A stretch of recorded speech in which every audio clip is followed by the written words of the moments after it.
জগন্নাথ বিশ্ববিদ্যালয় কেন্দ্রীয় ছাত্র সংসদ নির্বাচন কি সত্যি একটি গণতান্ত্রিক প্রক্রিয়ার পথে এগোচ্ছে, নাকি এটি পরিণত হচ্ছে অভিযোগ পাল্টা অভিযোগের এক জটিল রাজনৈতিক কৌশলে? ছাত্রদল সমর্থিত প্যানেলের নির্বাচন বয়কটের ঘোষণা কি হঠাৎ নেওয়া সিদ্ধান্ত, নাকি এর পেছনে রয়েছে পূর্ব পরিকল্পিত হিসাব? আর ছাত্র শিবিরের পাল্টা দাবি, ছাত্রদল বিশৃঙ্খলা তৈরির প্রস্তুতি নিয়ে মাঠে নেমেছিল, এই বক্তব্য কতটা বাস্তবতার কাছাকাছি? নির্বাচন বয়কট করলেই কি ফলাফল বদলে যায়, নাকি বয়কট নিজেই একটি রাজনৈতিক বার্তা? উক্ত প্রশ্নগুলোর উত্তর দিতে আমি পিং প্রতিবেদন জুড়ে আপনাদের সাথে আছি, আপনারাও থাকুন আমার সাথে। জগন্নাথ বিশ্ববিদ্যালয়ের ছাত্র রাজনীতিতে জকসু নির্বাচন সবসময়ই একটি সংবেদনশীল ও কৌশলগত অধ্যায় হিসেবে বিবেচিত হয়ে এসেছে, কারণ এই নির্বাচন শুধু একটি শিক্ষা প্রতিষ্ঠানের প্রতিনিধি নির্বাচন নয়, বরং জাতীয় রাজনীতির ছাত্র সংগঠনগুলোর শক্তিমত্তা যাচাইয়ের একটি পরীক্ষাগার হিসেবেও কাজ করে।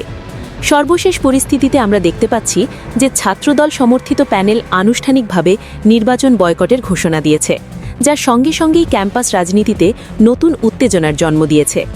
তাদের এই সিদ্ধান্তকে কেন্দ্র করে প্রশ্ন উঠছে, তারা কি নির্বাচনী পরিবেশ নিয়ে সত্যিই শঙ্কিত ছিল, নাকি রাজনৈতিক কৌশলের অংশ হিসেবেই তারা নির্বাচন থেকে সরে দাঁড়িয়েছে?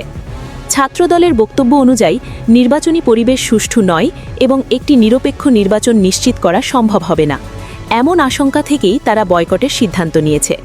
তবে এই বক্তব্যের পাল্টা প্রতিক্রিয়ায় ছাত্র শিবির প্যানেল সরাসরি অভিযোগ তুলেছে যে ছাত্রদল পূর্ব পরিকল্পিতভাবেই নির্বাচন বয়কট করেছে এবং এর মাধ্যমে ক্যাম্পাসে বিশৃঙ্খলা সৃষ্টির একটি কৌশল বাস্তবায়নের চেষ্টা করছে। ছাত্র শিবিরের দাবি অনুযায়ী নির্বাচন বয়কট করিয়ে ফলাফল প্রশ্নবিদ্ধ করার একটি রাজনৈতিক চাল হিসেবেই এই ঘোষণা এসেছে। তারা আরও বলছে যে ছাত্রদলের অংশগ্রহণ না থাকলেও নির্বাচনের ফলাফল পরিবর্তন হবে না, বরং এতে সাধারণ শিক্ষার্থীদের অংশগ্রহণের মাধ্যমেই প্রকৃত প্রতিনিধিত্ব নিশ্চিত হবে। এই প্রেক্ষাপটে প্রশ্ন আসে, নির্বাচন বয়কট আসলে কাকে সুবিধা দেয়? রাজনৈতিক ইতিহাস বিশ্লেষণ করলে দেখা যায় যে ছাত্র রাজনীতিতে বয়কট অনেক সময় একটি চাপ সৃষ্টির কৌশল হিসেবে ব্যবহৃত হয়। যখন কোনো পক্ষ মনে করে নির্বাচনী মাঠে তাদের অবস্থান দুর্বল অথবা পরিবেশ তাদের অনুকূলে নয়, তখন তারা নির্বাচন প্রক্রিয়াকে প্রশ্নবিদ্ধ করার জন্য বয়কটকে অস্ত্র হিসেবে বেছে নেয়। জগন্নাথ বিশ্ববিদ্যালয়ের ক্ষেত্রেও এই বাস্তবতা কতটা প্রযোজ্য তা বিশ্লেষণ করলে দেখা যায়, সাম্প্রতিক সময়ে ক্যাম্পাস রাজনীতিতে প্রভাব বিস্তার নিয়ে বিভিন্ন ছাত্র সংগঠনের মধ্যে প্রতিযোগিতা তীব্র হয়েছে। ছাত্রদল দীর্ঘদিন ধরে দাবি করে আসছে যে ক্যাম্পাসে তাদের সাংগঠনিক কার্যক্রম বাধাগ্রস্ত হচ্ছে। অন্যদিকে ছাত্র শিবির বলছে তারা সাংগঠনিকভাবে শক্তি অবস্থানে রয়েছে এবং শিক্ষার্থীদের সমর্থন তাদের পক্ষে রয়েছে। এই দুই বিপরীত দাবির মধ্যেই নির্বাচন বয়কটের ঘোষণা নতুন মাত্রা যোগ করেছে। ছাত্র শিবিরের বক্তব্যের আরেকটি গুরুত্বপূর্ণ দিক হল, তারা নির্বাচনকে একটি চলমান প্রক্রিয়া হিসেবে দেখাতে চাচ্ছে, যেখানে কোনো একটি প্যানেলের অনুপস্থিতি পুরো প্রক্রিয়াকে অকার্যকর করে না।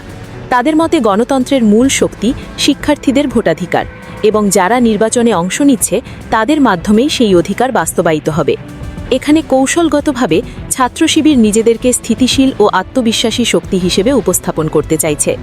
অপরদিকে ছাত্রদলের বয়কট সিদ্ধান্ত তাদের সমর্থকদের কাছে একটি প্রতিবাদী অবস্থান হিসেবে তুলে ধরা হচ্ছে, যাতে ভবিষ্যতে তারা নির্বাচনী পরিবেশ নিয়ে বৃহত্তর রাজনৈতিক দাবি উত্থাপন করতে পারে। এই পরিস্থিতিতে প্রশাসনের ভূমিকাও গুরুত্বপূর্ণ, কারণ সুষ্ঠু ও শান্তিপূর্ণ নির্বাচন নিশ্চিত করা প্রশাসনের দায়িত্ব। যদি এক পক্ষ বয়কট করে আর অন্য পক্ষ বিশৃঙ্খলার অভিযোগ তোলে, তাহলে প্রশাসনের নিরপেক্ষতা ও কার্যকর ব্যবস্থাপনা প্রশ্নের মুখে পড়ে। একই সঙ্গে সাধারণ শিক্ষার্থীদের মনোভাবও এখানে একটি বড় ফ্যাক্টর, কারণ তারা কি এই নির্বাচনকে নিজেদের প্রতিনিধিত্বের সুযোগ হিসেবে দেখবে, নাকি রাজনৈতিক সংঘাতের কারণে মুখ ফিরিয়ে নেবে, তা নির্ধারণ করবে নির্বাচনের গ্রহণযোগ্যতা। বিশ্লেষকদের মতে এই ধরনের পরিস্থিতিতে নির্বাচনের ফলাফলের চেয়ে প্রক্রিয়ার বিশ্বাসযোগ্যতা বেশি গুরুত্বপূর্ণ হয়ে ওঠে, কারণ ভবিষ্যতের ছাত্র রাজনীতির দিক নির্দেশনা অনেকটাই নির্ভর করে এই আস্থার উপর। ছাত্রদলের বয়কট এবং ছাত্র শিবিরের পাল্টা অভিযোগ মূলত ক্যাম্পাস রাজনীতির একটি বৃহত্তর শক্তির দ্বন্দ্বকে সামনে নিয়ে এসেছে, যেখানে প্রতিটি পক্ষ নিজেদের অবস্থান শক্ত করতে কৌশলগত ভাষা ও সিদ্ধান্ত ব্যবহার করছে।